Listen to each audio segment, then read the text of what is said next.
Hi, everybody. This is Jose Palomino with another episode of Business Growth on Purpose. Our guest today is Tyler Robertson, CEO and founder of Diesel Laptops. And no, it's not all about diesel. It's not all about laptops, but it is about solving problems that matter. So we're going to have a really great conversation with Tyler and see how he has grown his business from scratch in 7 years to be a real powerhouse in his industry, and also how he's navigated some challenging times that we've all been through the last couple of years to actually build an even more cohesive team and accelerate growth even further. So let's listen closely as Tyler joins our show. Welcome, Tyler, to Business Growth on Purpose. Hey, I'm glad to be here. I'm looking forward to the conversation. Yeah, absolutely. Absolutely. So Tyler, just for our audience, if you could just tell us what you do and who you do it for. Yeah. So I'm the CEO and founder, and Diesel Laptops provides efficiency products and services to people fixing commercial diesel powered equipment. So we do that through tools, training, call center, repair information, all these things people need to be effective at their job. Well, so it's not enough to buy a diesel truck from the manufacturer and I'm good. There's apparently a whole set of other needs that surround that reality. Yeah, it's like your car, right? You buy your car, you get the warranty runs out. People usually don't go to the dealer. They go to aftermarket independent shops. So we focus there, but we do sell a lot to dealerships as well. And I mean, a lot of this comes down to right to repair and access to information. But as everyone knows, if you've ever fixed anything in your life, you usually need a couple things. You need tools, you need knowledge, you need some access to repair information, and you need someone to call if you need help. And that's really the four things we provide to our customers, just in a little bit bigger scale. Wow. So now, this is when you started this business, how many years ago is it now? Yeah. So it was a little over 7 years ago, and it was just me in my garage. And I was like, man, I hope I can make a living doing this thing. I had been doing it part-time for a while. So it's been a crazy ride. We're coming up here, and I can tell people now, I mean, we'll do over 75 million in revenue this year, and we bootstrapped it. We've been profitable the whole time. So we didn't do the traditional go capital raise and go crazy. Done a different way. So I'm really, really proud of what we built over here, and I'm actually more proud of how we did it. So you found an obvious gap in what at that point probably was 100-year-old industry, which I love. I love that thought that here's, because a lot of times entrepreneurs or even people in mature categories say, it's already been done. There's no opportunity. And you went from garage startup, literally, right? Like prototypical, starting very simple, bootstrapped into a $75 million business in an industry that was already very mature and saturated with some sort of solution provider. What do you attribute that? I mean, what did you see? Yeah. What was the gap that you saw that you were able to exploit? Well, I didn't even have any of my own products when I started. I was just trying to solve problems. And to do diagnostics, you need three things. You need a computer, which everyone can get. You need software. And there was one of the problems because there's a whole bunch of different software out there. Which one's the best? Which one does what? And then you need a piece of hardware that goes between your piece of equipment and the laptop. And there's multiple solutions. And nobody was really selling all three. They were selling their individual piece of it. Mm-hmm. And you got to keep in mind, these are 50, 60-year-old shop owners that are buying these things. They don't know how to install software, configure Bluetooth adapters and update firmware and do RP1210 settings. They just don't know these things. So I just was like, well, I'll just buy all three things. I'll pre-package them, make them ready to go to the box, and make it simple and easy for people to get going on this. And I can help answer some of the questions because I'm from this space. So that's really what it started. Was I didn't even have my own products. I just put them together nice, neatly, and simplified the whole marketing message, the whole value proposition, and customers followed. And it started selling one on eBay is where the journey began a little over 7 years ago. Well, that is exciting, Tyler. Now you mentioned something, and I just don't want to gloss over it. You knew the space, like you had personal experience in the space. So it isn't like you read about it and said, oh, that's a nice business to get into. Yeah. You had that visceral sense of you knew what was kind of missing in this space. Yeah. So I'm kind of a little bit different entrepreneur here. I didn't start my business until I was 36. And a lot of times people start much younger. And I always jokingly tell people, look, the only way I can do this is because I got 10 years of paid training. I got paid a lot of money by a lot of people for 10 years to run their operations and make them more efficient. And I started to see all the gaps in the marketplace and all the issues and the frustrations people are having. And I kind of came along at a perfect time, right? A lot of times when things happen, lightning has to strike. And I happened to come along at this time when we had more emission requirements by the federal government. And then because of the more requirements meant more computers and more sensors and more complexity added to these engines. They hadn't changed much, in the last 80 years until recently. So I was at the right place at the right time with the right background. I went to school for computer engineering as well. So I kind of had this trifecta that all came together, and people are begging for solutions. Like they are so frustrated. They can't fix their own things. They don't have access to them. They don't know what to buy. They get oversold or overpromised, and everyone's trying to sell them a thing. And we just came along and said, look, I'm gonna get you the right product. I'm gonna help you out, and I'm gonna solve your problem and get that truck back on the road as quick as possible. And through that journey, it started with taking somebody else's stuff and packaging it, but then we started building our own stuff to support it, and our own software and our own hardware. And I've been 7 years. I always tell people, like, look, this is me playing 7 years of blackjack. I just keep doubling down on whatever we make and just keep going, right? Like it's been a good success. So we don't throw a ton of money to the bottom line because we spend it all just betting on ourselves in the future. And that's bootstrapping in a nutshell. Right. Well, what's interesting though is, and you said it, and I pick up on it right away. Earlier, you saw the problem, right? So like what I often find, especially in technology startups, like, and that's earlier part of my career, a lot of people they fall in love with the stuff they're making. Yeah. Instead of really thinking about what's the problem I'm solving and why should this matter urgently to a particular customer. So you kind of focus. You didn't really worry about, I have to make my own product. You worried about, how do I solve these people's problem?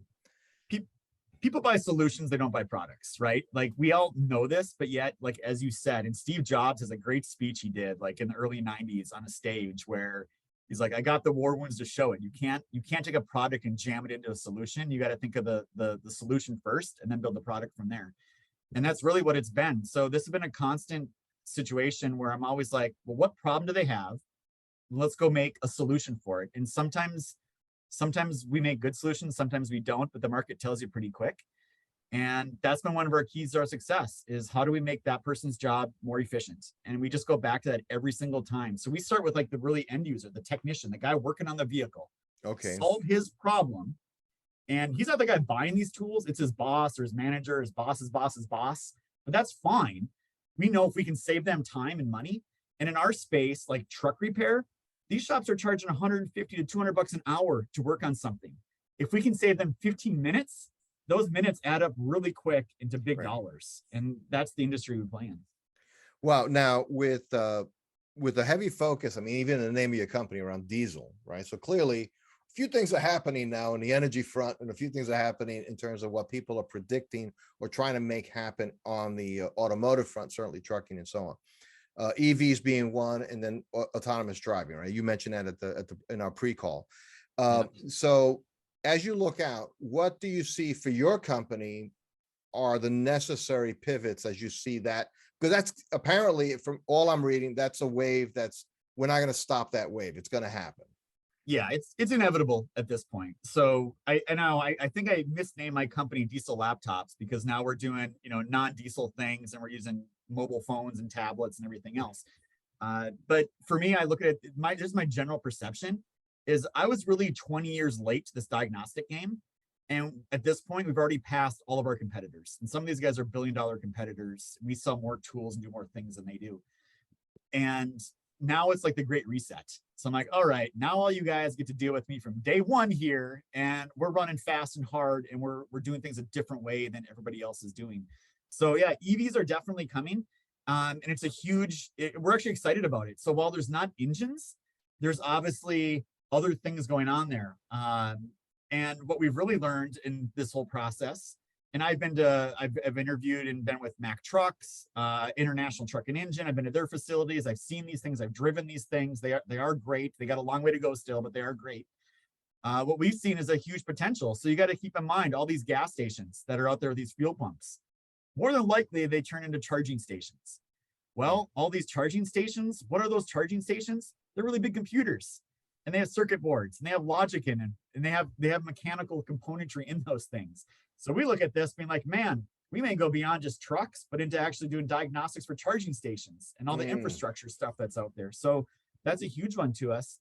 And then robots driving trucks, as we call it, or autonomous trucking, to use a technical term. That one's super exciting as well, because where we win at Diesel is the fact that the more things are complicated, the more computers that are on them, that means there's more complexity and more need for tools, more need for information and wiring diagrams and componentry. And those are all the things that we do. So robots driving trucks, we're super excited for, because they have, I can tell everyone, way more sensors, LiDAR, radar. They have all these fancy things on them, trying to, in huge computer systems, trying to process all this information. And it's gonna be a long while before we actually see an autonomous truck. I'm just, I always visualize driving like to Thanksgiving dinner with my family in our SUV alongside a, whatever it is, 50,000-pound vehicle that no human is behind the wheel, which, it's just, I understand intellectually that might actually be safer than the average human who's behind the wheel, but doesn't feel safer. Yeah, I can explain it for two people, the things they need to understand. So first of all, they'll see headlines in the news like truck does autonomous delivery and blah, blah, blah in the United States. What's happening in the United States, we make laws to ban things. We don't make laws to approve things. And in Europe and other countries, it's the opposite. So a lot of the testing happens here in the United States first. And it is going to be a long time before you see an 80,000-pound truck running freight up and down the road without a human behind the steering wheel. They're 98, 99% of the way there, but that last 1% is extremely difficult. And this is human life we're talking about. Right. And it's gonna take a bit. So where everyone in the industry that we're in the industry feel you'll see robots driving trucks is actually at the shipyards and at ports. Because you're not driving 80 miles an hour, you're driving 5. Right. You have fixed things around, you don't have a bunch of traffic flowing. It's just a simpler, easier experience for autonomous. So I really think that's where people will see it. It makes sense because human drives it to a shipyard. People don't know this, but at a lot of these yards and delivery points, they're waiting for hours to get unloaded. Right. And the driver's doing nothing but sitting there twiddling his thumbs. So the whole premise is bring it to the yard, robot takes over, driver gets in another truck and heads off and goes and keeps hauling loads. So right, and they're on that 10 or 12-hour clock a day. So if they say 6 hours online, they've just lost their exactly. There's time. Hours of service operations. Right. They lose a lot of hours sitting around doing nothing, unfortunately, in our industry, which is a whole nother problem that's getting billions of dollars thrown at. And as things go to electric and away from diesel, obviously, so you're looking at as a leader, you're saying, well, that doesn't change the complexity problem. And in many ways, your company wasn't, it was named Diesel Laptops, but it's really about solving the complexity problem for people who ran fleets and things like that. Yeah. So when I went up to International Truck and Engines electrical facility up in Michigan, I thought I was going to pull the hood open and there's going to be nothing there, right? Where's the engine? There isn't one anymore. It was full. There was all kinds of componentry in there. It was just different stuff. They got to cool the batteries. They can't get too hot. They have to monitor things. There's different radiator systems. There's a different air compressor because now we have an engine that attaches. There's a lot of other things that changed. So it's not going anywhere. And the big part is I know we've talked about commercial truck. A big part of our business, almost as big as truck, is off highway. So all those things that are digging dirt and bringing food to our tables, they're all powered by diesel. It's gonna be a long time, if ever, that the EVs, like electric, makes their way into that industry with any significance. So like combines, all the agriculture, big equipment. Combines, excavators, generators outside. Like anyone listening to this in a corporate building, their buildings probably get a generator or two in the basement if the power goes out to keep it running. Right. Those are diesel powered. All these things are gonna keep on needing diesel. Diesel is not going to disappear in any of our lifetimes of anyone listening to this podcast. I can assure them that, rest assured. Wow. I know people will say and it's interesting because, we all want a better world, but we can't be completely utopian about it because the reality is the reality. People have to work, people have to eat, and you can't just throw a light switch and say, well, it's all better. Yeah. The fact is that fuel taxes, diesel and gasoline, pays for our road taxes. That's how we have paved roads, or hopefully paved roads, right? Mm-hmm. But what happens when they're EVs and we're charging at home? How do we pay for the roads? Like there's so many things in the infrastructure. There's a lot of pieces to this that haven't been figured out yet, and it's going to take a long time. But if anyone's listening to this, what they need to realize is when there's a shift, There's always opportunity. You just got to keep your eye open, and you got to just think through what are the problems and figure out where the solutions are. And just, we constantly do that here. We're constantly talking to my employees. I'm like, don't, like, I know what we're good at. I hear it all day long. I see the numbers. I see what sells. I know these things. What I don't know is what do we suck at and what problems do people have? That's the things I need to know. And as the company scaled, that's been one of the challenges, is how do I still know that? I used to be on every phone call when I was myself. I did every tech call and every sales call. I knew your problems. I could help figure out solutions.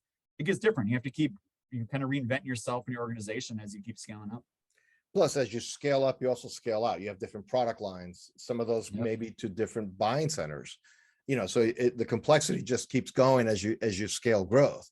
We're not just selling more and more paper clips. We just had that. I literally, right before this, I had our sales trainer in here. I'm like, man, it used to be so easy. We had one product we sold, and that's all roads led to that one product.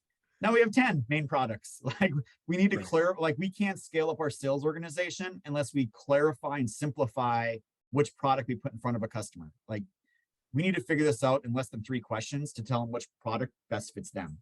And that's a seismic shift in an organization that has 50 salespeople and selling tens of millions of dollars to go reinvent yourself like that. But we have to do it if we want to keep growing. Right. So, and talking about seismic shifts and things, certainly your industry was already shifting prior to 2020, but the pandemic did happen, right? And supply chains, and I was talking to a client recently. He says, supply chains were already like sucky and having real challenges all along. Pandemic just brought it up, brought it to the final boil, but it wasn't like it broke it. It was already kind of broken. So as you look out and look back in the last 2-3 years, how did you navigate some of the issues in terms of morale, keeping people's head in the game, navigating that turn, which was very strenuous for a lot of company owners like yourself? Yeah. So first of all, at first I was scared, right? Like, as a business owner, we can all sit there and say our business will never drop off a cliff. It'll just slowly go up, slowly go down. That's the way it normally works. And then COVID happens. That's the fear factor. But then the reality, the logical side, I was like, okay, Tyler, we have no debt. We have a great sales force here. We may need to pivot and sell some different products. So let's go figure this out. So we communicated really clearly with employees. One of the first things we did, we said, look, we don't want to go losing a bunch of money here. Like, we need to make sure we're breaking even and just riding this thing out. And here's how much we need to sell a day. And we actually gave them a chart with a little red line on it. Like, this is what we need to sell to break even every week. And we communicated that every week to the employees. Like, this is where we're at. This is what's happening. We put employee expense reduction committees together. We tightened our belts. And I can say we got through that thing. And I mean, we ended up growing more that year than we ever grew, because obviously none of us expected trucks to be hauling everything everywhere, and supply chains and freight needed to move, like all these things. So it ended up, in hindsight, a good thing for the business side of it. And we learned a lot about our company, but we all told the employees, like, look, our intention is not to lay off anybody. We don't want to. If anyone wants to get laid off and just wants to go home on unemployment and ride this thing out, like, we get it. We'll work with you on that. Not a single employee raised their hand. They all wanted to stay through it. I mean, even the government was throwing out extra unemployment and all these things. So I think we did a great job communicating to our employees what we were doing, how we were handling the financial condition. And I want them to have a sense of peace. Like, I knew how it was affecting me and my wife and our kids. I'm like, man, I want to make sure I can take as much of that pressure off of our employees as possible. So another example is we hired a school teacher here. We took a room, we gutted it, we turned it into an elementary classroom, hired a teacher and an assistant. We told our employees, hey, you can bring your kid to work. They can be in that classroom with the teacher all day, because schools were shut down. No one knew what was going to happen the next year. And that was a big pressure relief for a lot of parents. And we have some people that they're, both the husband and the wife work here. We're like, okay, how you do your jobs if one of you's going to teach your kid? Like, this isn't going to work. So let's problem solve this. So yeah, we did weekly testing for all the employees for free if they want, like required at first and optional. Like, I think we did as much as we could think of to try to make this as least stressful, and make sure the company still exists at the end of the day. Well, you also did something in doing it that way, being inclusive of people. Like, you started like expense reduction. it's very easy as an owner entrepreneur to be autocratic, to say, okay, we're going to cut this, we're going to cut that, and so on, because you talk to your controller about it. But when you make it a collaborative effort, everyone actually feels they own more. They're more owners of what's going on, and it's a sense of control. And I think it builds trust. So, which again, crisis can tear some, even families can tear families apart, and sometimes bring them closer together. And it sounds like you approach it in a way with real leadership to bring people, together on the ship as you're navigating the rough waters. Yeah, I mean, it was letting everyone know what the situation is. And because we talked about it, like, do we talk to everyone? What do we do? I'm like, you know what? We're all big boys here, or big girls. Let's just pull our pants up and let's just have those adult conversations. Let everyone know what the situation is. And we were pretty clear, like, if we can't break even, like, we're going to have to do layoffs. Like, there's no ifs, ands, or buts about it. But everyone's going to know the situation well ahead of time, and we'll do our best to communicate those things with you. So yeah, I think the employees appreciate the honesty and the transparency we were giving them through that process. And I tell you, you got everyone focused. You got everyone focused on keeping expenses down, and got everyone focused on selling more and doing all the right things. And that was great. And we actually took what we learned there and we rolled it into 2022 budget. And we just said, look, that works so well with everyone rallying around like the revenue number essentially. Let's make that the bonus thing for this year. And we set a tier, and I can tell you all year long, people are like, man, we're hitting this tier. How do we hit the next one? What do I got to do? Wow. I'm like, that's great. Let's well, keep having those conversations. And that doesn't mean that because I always have a little bit of mixed feelings about gamifying everything. You don't have to necessarily, it's like, you don't do that at home with your wife, or let's gamify our relationship. But a little bit of it goes a long way to just making it interesting. I mean, it just doesn't have to feel like a slog. It could feel like it's a game where we can win. And that's very exciting. Wow, Tyler, we can keep going because this is fun stuff. You've done a great and commendable job. Really, congratulations. If somebody listening wanted to know more about your firm, maybe needing the kinds of things you do, where should they go to learn more about you and your company? Yeah, so if they want to learn more about diesel laptops in our industry, go to diesellaptops.com. We have a learn section on there. You can obviously learn a lot about all the things we do in our industry. The other way is I love LinkedIn. I've been posting on there as an outlet. I had no one to talk to, and I didn't have a mentor. That was my place just to throw things out there and going on my business, going back to day one. So look up Tyler Robertson on LinkedIn. Love to connect with you on there and keep sharing my journey and keep meeting people. That's what it's all about on there. Great. And for those of you listening where you have access to our show notes, these links will be provided on the show notes as well. Tyler Robertson, congratulations, and thank you so much for joining us on Business Growth on Purpose. We really appreciate it. Hey, appreciate the invite. Love everything you're doing over there. Keep up the great work. Thank you again. Thank you. Thanks for listening to another episode of Business Growth on Purpose. If you like the show, hit subscribe and leave us a review to help other people find the podcast. And if you're ready to take the next step in driving intentional growth for your business, come check out what we're doing at valueprop.com.